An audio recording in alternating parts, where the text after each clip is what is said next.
شروع اللہ کے نام سے جو بڑا مہربان نہایت رحم کرنے والا ہے۔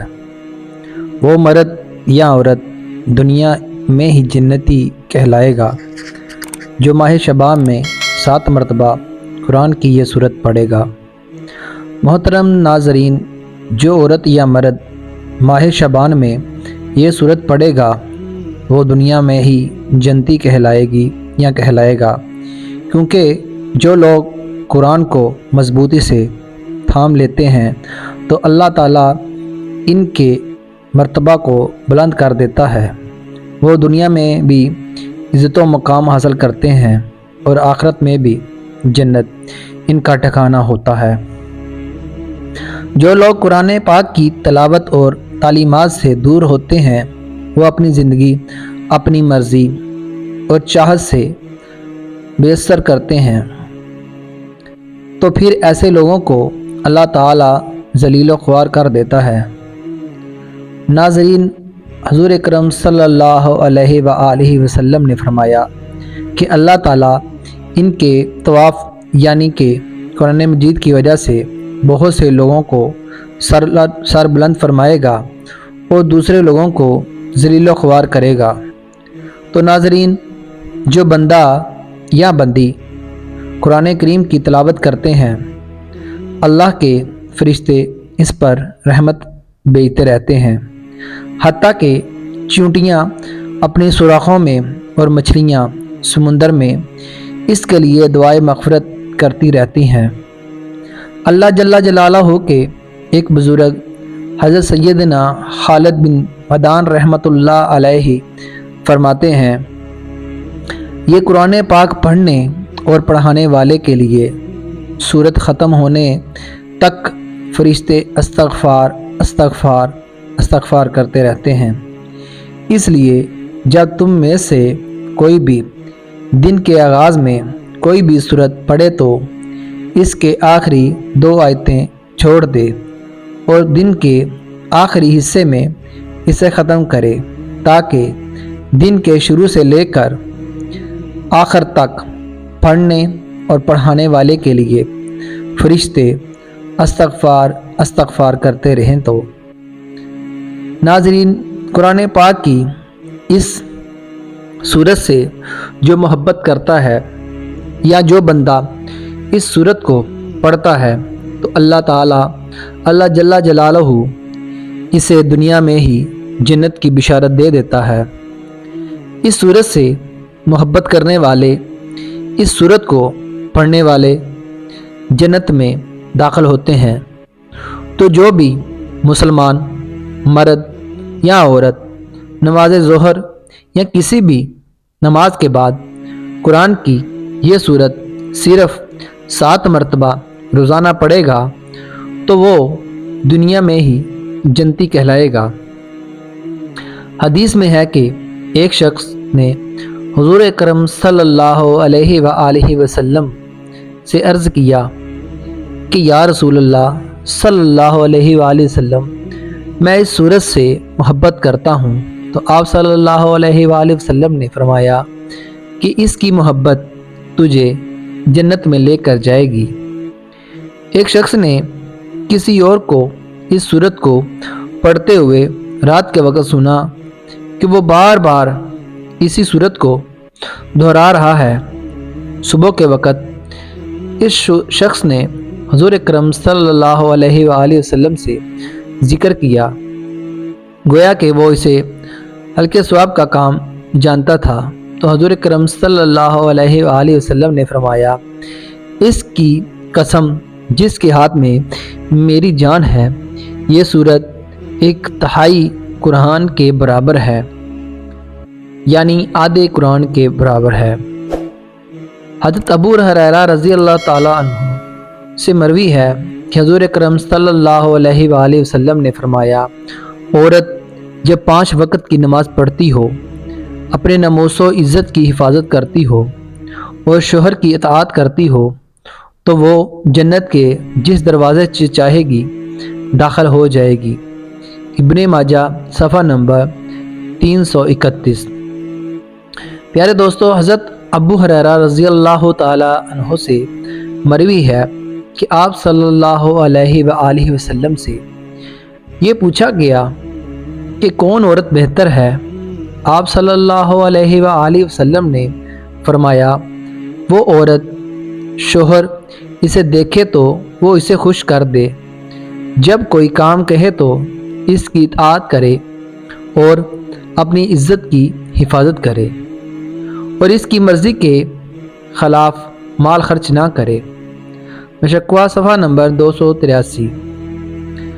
پیارے دوستو، حضرت ابو امامہ رضی اللہ تعالی عنہ فرماتے ہیں کہ نبی کریم صلی اللہ علیہ وآلہ وسلم نے فرمایا، اے عورتوں کی جماعتوں، یاد رکھو جو تم میں سے نیک ہیں وہ نیک لوگوں سے پہلے جنت میں داخل ہوگی، پھر جب ان کے شوہر آئیں گے تو ان کو غسل دے کر اور خوشبو لگا کر شوہروں کے حوالے کر دیا جائے گا۔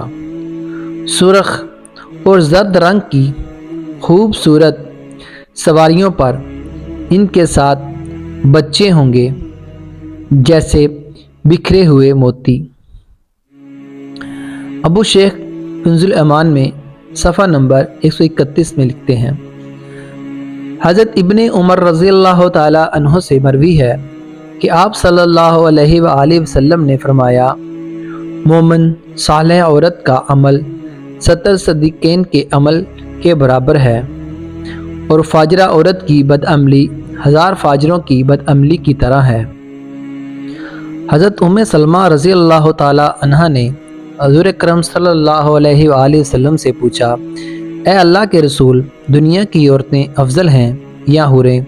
تو آپ صلی اللہ علیہ وآلہ وسلم نے فرمایا، دنیا کی عورتیں حورین سے افضل ہیں، ایسے جیسے ابرا عمدہ اچھا ہوتا ہے استر اندرونی کپڑے سے۔ انہوں نے کہا، اے اللہ کے رسول، ایسا کیوں؟ فرمایا، اپنی نماز، اپنے روزے اور خدائے پاک کی عبادت کی وجہ سے۔ حضرت ابو ہریرہ رضی اللہ تعالی عنہ سے مروی ہے کہ آپ صلی اللہ علیہ وآلہ وسلم نے فرمایا، جو عورت خدا سے گناہ کے بارے میں ڈرے اور گناہ نہ کرے اور اپنی عزت کی حفاظت کرے اور شوہر کی اطاعت و فرما برداری کرے، اس کے لیے جنت کے 8 دروازے کھول دیے جاتے ہیں، اور اس سے کہا جائے گا کہ جس دروازے سے چاہو جنت میں داخل ہو جاؤ۔ ایک اور حدیث میں نبی کریم صلی اللہ علیہ وآلہ وسلم نے فرمایا، کیا میں تمہیں تمہارے جنتی مردوں کی بابت نہ بتاؤں؟ نبی جنتی ہیں، صدیق جنتی ہیں، شہید جنتی ہیں، معصوم بچہ جنتی ہے، وہ شخص جنتی ہے جو اپنے مسلمان بھائی کی زیارت کے لیے شہر کے آخری کنارے پر محض اللہ کی رضا کے لیے جاتا ہے۔ اور تمہاری جنتی عورتوں میں سے ایک وہ عورت جنتی ہے جو خامد سے بہت محبت کرنے والی، بہت بچے پیدا کرنے والی اور اپنے خامد سے گہرا تعلق رکھنے والی ہو۔ خامد جب اس سے ناراض ہو جائے تو وہ اس سے بے اطمینانی کرنے سے یا کڑانے کی بجائے اس کے پاس جاتی ہے، حتیٰ کہ اپنا ہاتھ اس کے ہاتھ میں دے دیتی ہے اور کہتی ہے کہ میں اس وقت تک پلک نہیں جھپکوں گی جب تک تو راضی نہیں ہو جائے گا۔ محترم ناظرین، ماہ شعبان کی تحائیدی خاص عمل جنہیں بھول کر بھی نہیں چھوڑا جا سکتا۔ سب سے پہلے تمام عاشقان رسول محبان دردوں کو ماہ شعبان کا مہینہ بہت بہت مبارک ہو۔ ماہ شعبان درد کی سالگرہ کا مہینہ ہے، اور میرے پیارے نبی کریم صلی اللہ علیہ وسلم نے آقا نے فرمایا کہ میرا مہینہ ہے، یہ عمل تقدیریں بدل دینے والا عمل ہے۔ خدا را اس عمل کو عام عمل سمجھنے کی نادانی مت کریے گا، یہ تحفہ بہت بڑا تحفہ ہے۔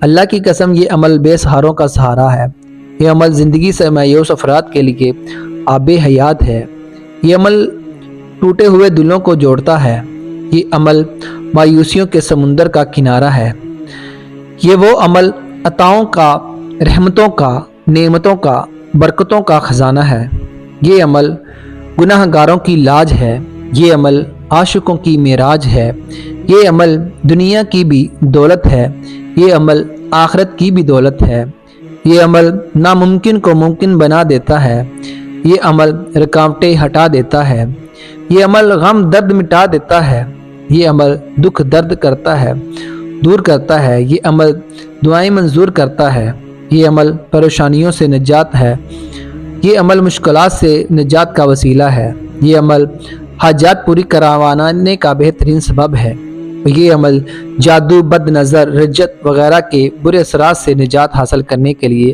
وسیل کا درجہ رکھتا ہے۔ یہ عمل پڑھنے والا اللہ کی رحمتوں کی چھاؤں میں آ جاتا ہے، یہ عمل کرنے والا نبی کریم صلی اللہ علیہ وآلہ وسلم کی کرموں کی یا کرم کی نگاہوں میں آ جاتا ہے۔ یہ عمل رحمت کا بادل بن کر پڑھنے والوں پر رحمتیں برساتا ہے، یہ وہ عمل عطاؤں کا سمندر بن کر پڑھنے والوں پر پڑتا ہے، یہ عمل برکتوں کا دریا بن کر پڑھنے والے کو سیراب کرتا ہے۔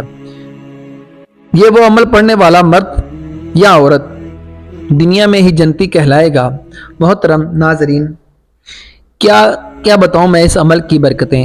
اگر میں زندگی بھر اس عمل کی فضیلت لکھتا رہوں تو میری زندگی ختم ہو جائے گی، لیکن اس عمل کی فضائی و دل و برکات فوائدی ختم نہیں ہوں گے۔ اس عمل کی میں آپ کو یہ عمل اپنے رب اور اپنے پیارے نبی کریم صلی اللہ علیہ وسلم کی رضا کی نیت سے بتا رہا ہوں، اور میں یہ عمل امت محمدی صلی اللہ علیہ وسلم کی خیر خواہی کی نیت سے بتا رہا ہوں۔ خود بھی اس عمل سے فائدہ اٹھائیں اور مسلمانوں تک بھی یہ عمل پہنچا دیں۔ یہ عمل ہیرے جواہرات سے کروڑوں گنا زیادہ قیمتی عمل ہے۔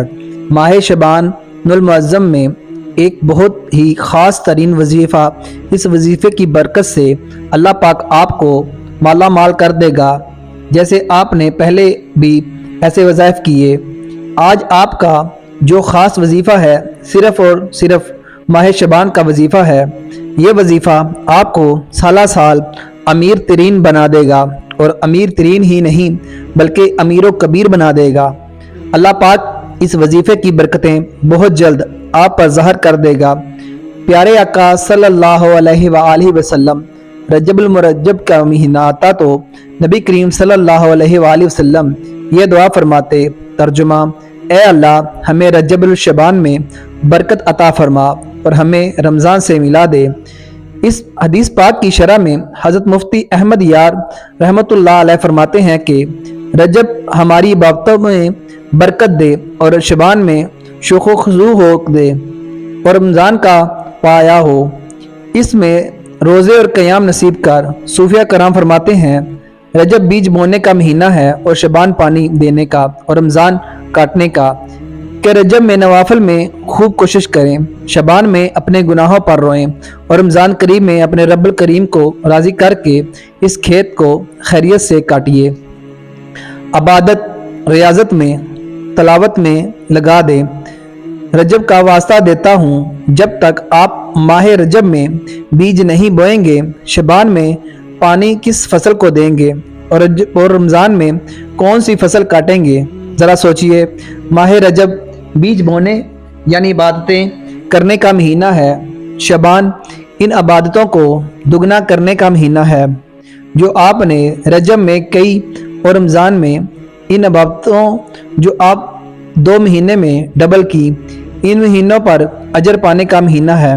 لہٰذا رجب تو گزر گیا اور اس میں ہم نے بہت سی عبادتیں بھی کی، یعنی ہم نے بیج بویا، اور اب شعبان ہے تو یہ پانی دینے کا مہینہ ہے۔ تو آپ سب کے لیے یہ وظیفہ آپ کے لیے تحفہ ہے۔ محترم ناظرین کرام، اسلامی تقویم کا 8واں مہینہ شعبان المعظم ہے۔ یہ فضیلتوں اور مغفرتوں کا مہینہ ہے۔ اس میں نیکیوں کے دروازے کھول دیے جاتے ہیں اور خاص لوگوں کی خطائیں معاف کر دی جاتی ہیں۔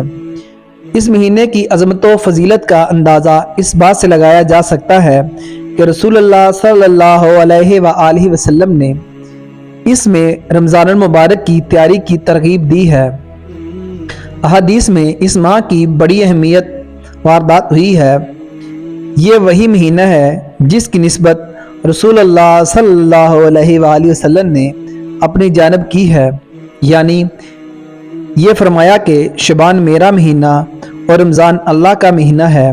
جب بھی رجب کا چاند نظر آتا تو آپ رسول اللہ صلی اللہ علیہ وآلہ وسلم یہ دعا کیا کرتے تھے، اے اللہ ہم کو ماہ رجب اور شعبان کی برکتیں عطا فرما اور ہمیں رمضان تک بخیریت و عافیت پہنچا دے۔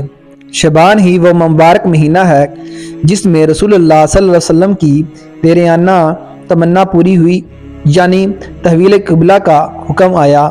رسول اللہ صلی اللہ علیہ وسلم بشر بن ابرا کے یہاں دعوت میں گئے تھے، وہاں نماز ظہر کا وقت ہوا۔ آپ صلی اللہ علیہ وسلم باجماعت نماز کے لیے کھڑے تھے، 2 رکعتیں ادا کر چکے تھے، یک تیسری رکعت میں تحویل قبلہ کا حکم آیا۔ اسی وقت آپ صلی اللہ علیہ وآلہ وسلم اور صحابہ کرام نے بیت المقدس سے کعبے کی طرف اپنا رخ پھیر لیا۔ اسی مہینے میں تیمم سے متعلق احکامات نازل ہوئے۔ اسی مہینے میں تاریخ اسلام کا عظیم غزوہ بن المطلق پیش آیا۔ اسی مہینے میں آپ صلی اللہ علیہ وسلم نے ازواج مطہرات میں سے حضرت حفصہ رضی اللہ تعالی عنہما اور حضرت جویریہ رضی اللہ تعالی عنہما سے نکاح فرمایا۔ لہذا اسلامی سال کا یہ مہینہ اپنی فضیلت اور اہمیت کے اعتبار سے تمیم بلشان ہے، اور اسی کے ساتھ ہمیں ماہ رمضان مبارک کے سایہ فگن ہونے سے پہلے ہی اس کی بیش قیمتیں تیاری کرنی چاہیے۔ مختلف اعمال کے انجام دہی کا بھرپور موقع ملتا ہے۔ اس مہینے کی عظمت و فضیلت کا اندازہ اس بات سے لگایا جا سکتا ہے کہ رسول اللہ صلی اللہ علیہ وسلم نے اس مہینے میں رمضان مبارک کی تیاری کی ترغیب دی ہے۔ چنانچہ آپ سلمان فارسی رضی اللہ تعالیٰ عنہ سے روایت ہے کہ وہ فرماتے ہیں، رسول اللہ صلی اللہ علیہ وسلم نے اللہ نے ہم لوگوں کو شعبان کے آخری دنوں میں ایک خطبہ دیا جس میں ماہ رمضان کی عظمتوں اور برکتوں کا بیان کرتے ہوئے اس کی تیاری کرنے کا حکم دیا۔ اس ماہ میں رسول اللہ صلی اللہ علیہ وسلم بکثرت روزے رکھا کرتے تھے۔ حضرت عائشہ رضی اللہ تعالیٰ عنہ فرماتی ہیں، جب رسول اللہ صلی اللہ علیہ وآلہ وسلم روزہ رکھنا شروع کرتے تھے تو مجھے یہ خیال ہوتا تھا کہ آپ صلی اللہ علیہ وسلم کبھی افطار نہیں کریں گے۔ میں نے ماہ رمضان کے سوا کسی اور مہینے میں آپ کو روزہ رکھتے ہوئے نہیں دیکھا سوائے ماہ شعبان کے، اس میں آپ جس قدر روزے رکھتے اتنے کسی دوسرے مہینے میں نہیں رکھتے تھے۔ حضرت ام سلمہ رضی اللہ تعالیٰ عنہما سے مروی ہے کہ وہ فرماتی ہیں کہ رسول اللہ صلی اللہ علیہ وآلہ وسلم کو شعبان اور رمضان کے علاوہ لگاتار 2 مہینے روزے رکھتے ہوئے نہیں دیکھا۔ علماء کرام نے شعبان میں رسول اللہ صلی اللہ علیہ وآلہ وسلم کے کثرت سے روزے رکھنے کی کئی اسباب بیان کیے ہیں، جیسا کہ حضرت انس رضی اللہ تعالیٰ عنہ سے مالک نے روایت کی ہے کہ رسول اللہ صلی اللہ علیہ وسلم سے پوچھا گیا کہ رمضان مبارک کے بعد سب سے افضل روزے کون سے ہیں، تو آپ صلی اللہ علیہ وآلہ وسلم نے ارشاد فرمایا، شعبان کے روزے۔ رمضان کی تعظیم و تکریم کے لیے یعنی شعبان کے روزے رمضان المبارک کی عظیم عظمت، اس کی روحانی تیاری اور انوار و برکات کے حصول کا ذریعہ ہے۔ شعبان کے روزوں کو رمضان کے روزوں سے ہی وہی نسبت مناسب ہے جو فرض نمازوں سے پہلے ادا کی جانے والی نوافل کو فرضوں سے ہوتی ہے۔ حضرت عائشہ رضی اللہ تعالیٰ عنہما صدیقہ فرماتی ہیں کہ رسول اللہ صلی اللہ علیہ وآلہ وسلم ماہ شعبان میں روزے رکھنے کو زیادہ پسند فرماتے تھے۔ ایک مرتبہ میں نے اس کا سبب پوچھا تو آپ صلی اللہ علیہ وآلہ وسلم نے ارشاد فرمایا، اس مہینے میں ہر اس شخص کا نام ملک الموت کے حوالے کیا جاتا ہے جس کی روح اس سال قبض کی جانے والی ہوتی ہے، اس لیے مجھے یہ پسند ہے کہ میرا نام اس حالت میں پیش کیا جائے کہ میں روزے سے رہوں۔ حضرت محمد بن سعید فرماتے ہیں کہ نبی کریم صلی اللہ علیہ وآلہ وسلم نے میرے خواب میں تشریف لا کر فرمایا، اے مجھ پر درود پڑھنے والے، اپنے منہ کو میرے قریب کرو تاکہ میں اسے چوم لوں۔ آپ کہتے ہیں کہ یہ سن کر مجھے شرم محسوس ہوئی کہ میرا چہرہ یہاں اس قابل ہے کہ نبی کریم صلی اللہ علیہ وآلہ وسلم اپنے مبارک دہن سے اسے بوسہ دیں۔ میں اپنا منہ سرکار صلی اللہ علیہ وسلم کے رخ انور کے قریب کیسے کروں؟ پھر میں نے یہ سوچتے ہوئے ہمت باندھی کہ آقا دو جہاں صلی اللہ علیہ وآلہ وسلم مجھے حکم ارشاد فرما رہے ہیں، کہیں مجھ سے خفا ہی نہ ہو جائیں اور یہ حسین منظر